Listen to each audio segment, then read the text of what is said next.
What's up? My name is Brittany. This is BK Move with BK, my YouTube channel. Who wants to learn how to do a headstand?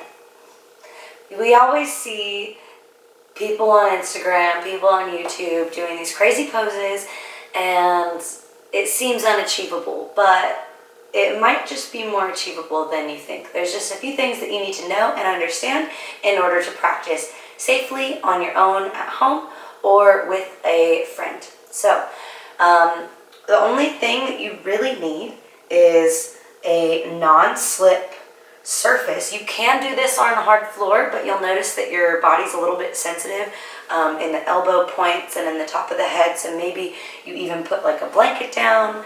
I have 2 blocks and a strap here that I'll be using for my next video, so don't worry about that. Next, I'll be showing you how to do a forearm stand, so make sure that you look at my next video that pops up after this one, and let's get right into it. So a headstand is obviously when you're standing on your head, right? So when we do this, we want to make sure that we warm up our neck, we warm up our shoulders, and we warm up our core. I don't want to take too much time going through all that, but I am cold right now, so I'm just going to go through a brief little couple of circles in the neck, loosening up, loosening up. Now, although with our headstand, our head is on the ground, we really don't want to focus on putting weight in the head. So there's going to be some, but there shouldn't be a lot. So the real trick here is using your shoulders, right? So let's do some shoulder shrugs with me. Just big circles or shrugging up and down. Notice that your scapula, your shoulder blades, have a lot of movement. They can be down or they can be up. Whenever we're upright, we want them down, and whenever we're bearing weight in our arms, we want them to be a little bit extended, but we want them to be wrapped out to the side. So instead of pinching them together in the back, we try to separate them, creating lots of space around the neck. How many of you have seen someone doing this when they're upside down or struggling, and then their neck just has all these problems afterwards? You've probably heard horror stories of people saying, oh my gosh, I hate headstands, I never practice them, they mess my neck up. If they mess your neck up, you're not doing it right, or you need to strengthen your shoulders. You need to take a couple steps backwards before you progress further, okay? So after you've done some little circles with your neck, with your shoulders, get it all loosened up, maybe do some bigger movements with your arms. Okay. Now, before we put our weight on our forearms and our head, we want to get our core warmed up just a little bit, and we want to stretch our hamstrings a little bit. If you're really tight in the back of your legs, then doing inversions is going to be really, really difficult. So spread your fingers really wide, find a plank, shoulders leaning a little bit forward of your wrists, and then shift your hips up and back and tuck your toes under, downward facing dog. This is a really amazing warm-up. Once again, don't squeeze the neck with the shoulders, but plug the scapula down. Make sure that the shoulder blades are wide out to the side, and then start to pedal through your feet. You should feel this in your calves or your hamstrings, maybe both. And this is what we call pedaling it out, making sure that we're really pressing into our fingertips so that our heels of our hands aren't dumping into our weight. A lot of people feel wrist pain here. Good. Now, just to work on your flexibility a little bit, practice walking your feet in without bending your knees, and just see how close you can get to your wrists, and then let's walk it back. I'd say do this a couple times. This is just a nice little warm-up. It works on your compression, getting your legs closer to your upper body and your upper body closer to your legs. And in the meantime, you're getting a big stretch in the hamstrings. And notice I'm having to use my core here. So I'm really using my core to push weight down into my hands. Now, if you're really tight, this is where those blocks come in. As if you're really tight when you're doing this exercise, maybe you do your down dog with your blocks under your hands. And then if you need to create more space under the body, then these blocks can make it a little bit easier, right? So after doing that about 3 to 5 times, I'd say we are ready to headstand.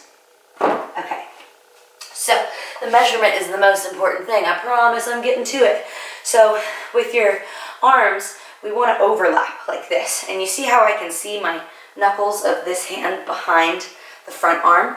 So you want about a forearm's distance for your headstand. The common mistake that you see is a lot of people's elbows are way too wide, and then it makes this really narrow triangle. So we're making a triangle with our arms and with our elbows, but if that triangle's really narrow, then we're just going to topple over. And if it's a little bit more like equilateral, right, it's got a more stable base. So if you can like imagine shapes, the geometry of it definitely helps. So I overlap my forearms.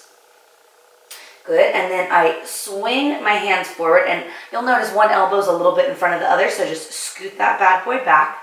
And the beginner entrance to headstand is with our fingers interlaced and our thumbs pointing up. Now, whatever pinky is on bottom, you see that guy, tuck it in, and I want the bottom of your wrists and the inside of the pinky fingers and palm to really press down into the floor, and thumbs up like a hitchhiker. Now, just how you would like cradle a baby's head, you're gonna cradle your own head and put the flattest space straight down. And then once you're here, practice maybe pressing your head off the ground and then tapping the crown of the head. And just feel how you can really use the strength in the shoulders to take pressure off the head and neck. When you're ready, keep the elbows nice and narrow. Really grip into the floor. Make sure your head is flat. Tuck your toes under, and maybe we lift our butt. Now, if you already feel a lot of pressure in your head, then maybe practice some of those shoulder shrugs here. Good. And if you feel pretty good and your neck is nice and long, notice when you look at the back of my neck, there's no wrinkles there. We want to avoid getting like this kind of thing going on. Okay, so now start to walk the feet forward. Walk, walk, walk, walk, walk. You want to get your feet as close as you possibly can. Like absolutely as close as you can. And then maybe we can either start to press or we can start to tuck and come up. Once you're here, you want to move really, really slow when you change your body positions. Plugging the shoulders down and in to the body. Create space around the neck. Make sure that the shoulders aren't squeezing the neck. Good. And whenever we come down, we want to come down really slow. And then take a child's pose once you're done. Keep the back of your neck long and just rest for a moment. Okay. So I hope that this has helped you learn how to do a headstand. There's different ways we can enter the headstand. Honestly, I think that the tuck-up version, which is the one that I just demonstrated, is harder. There's definitely cheap ways to do it. You can kick up, you can split your legs and come up, you can do like a press up.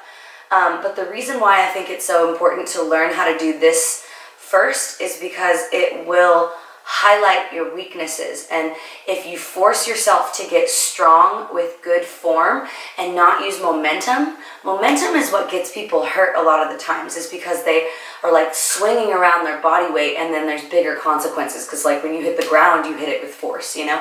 And when we're dealing with our neck, these little vertebrae here, we really don't want to mess that up just to hit some fancy Instagram pose. So if you don't feel like you're ready to press up, that's when a friend or a teacher spotting your hips can really help give you that little bit of extra assistance to roll your body weight over.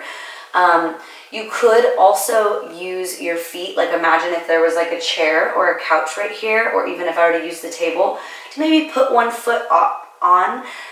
All of a sudden I have an accent, ignore me. But you could use that to put your foot up on, to feel like the full body weight in your shoulders and your head, if you don't have the core strength yet to roll it over. But please take it slow, please keep it safe. This is really safe if you stay humble with an honest self-assessment. But if you're like overzealous and super eager to get it in the first day and you want that instant gratification, then you might be lucky and it might work out fine, and that's great. But just so that is how injuries occur. Like that is how injuries can occur, and that's why yoga is a long-term practice. So I hope that this has been helpful to you. Hopefully we have some success in our headstands. Please subscribe to my channel and hit the bell if you want to get notifications for when I post another video. I will be making a how to forearm stand video next with these props. So yeah, happy practicing, yogis. Namaste.